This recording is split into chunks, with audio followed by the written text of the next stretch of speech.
A few days passed.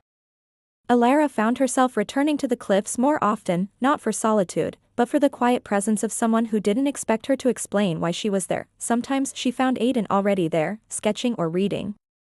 Scout curled at his feet.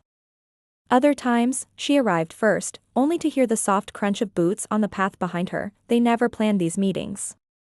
But something in the world seemed to nudge them together, again and again. One morning, as fog curled low over the ocean, she found him playing an old piano by the open window of his cottage.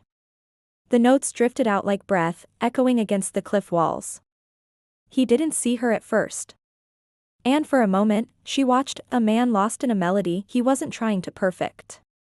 Just trying to feel. When he noticed her, he didn't stop. He just said softly, "This one was hers." She nodded. Didn't ask who. Didn't need to die and return. She left behind a small pressed flower on his windowsill. The next time they met, he handed her a book. "You mentioned you liked this author. I thought you'd enjoy this one." She blinked. "I don't remember mentioning that." "You didn't," he said, smiling faintly. "You underlined their quote in your notebook, the first day." They began walking together more often, Scout leading the way, like he'd claimed Alara as part of their small pack. They talked about small things, books, music, the strangeness of sea air in early autumn. Never the past. Not yet, but in quiet moments, stories spilled out like sea glass washed up after a storm.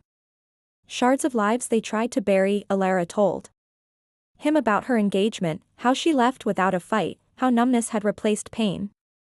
How no one understood why she didn't go back. Aiden told her about Maeve. How she was bright, stubborn, beautiful. How they fought the night before she vanished. How he spent years blaming himself. "How do you forgive yourself?" she asked one evening, as the wind tousled her hair and the sky turned pink with dusk. He looked out at the waves.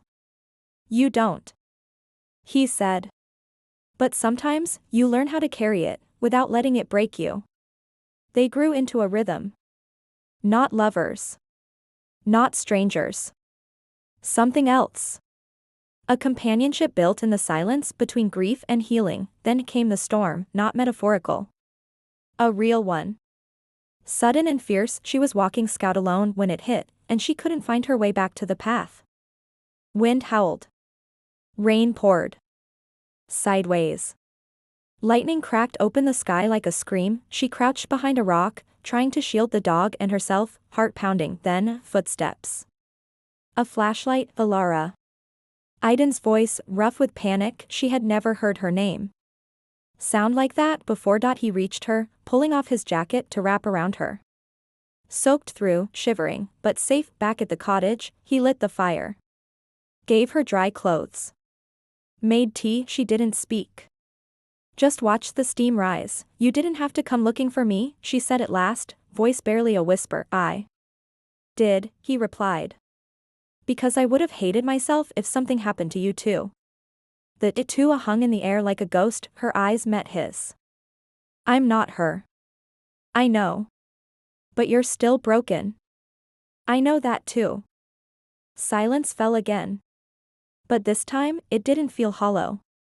It felt full. He reached out, brushing damp hair from her cheek. A simple touch. No expectations. Just a shared acknowledgement that something had shifted. Later, as she drifted into sleep curled on his sofa, she heard him whisper, not to her, but to the night, "You're not her. But maybe you're the first thing that's made me feel something since."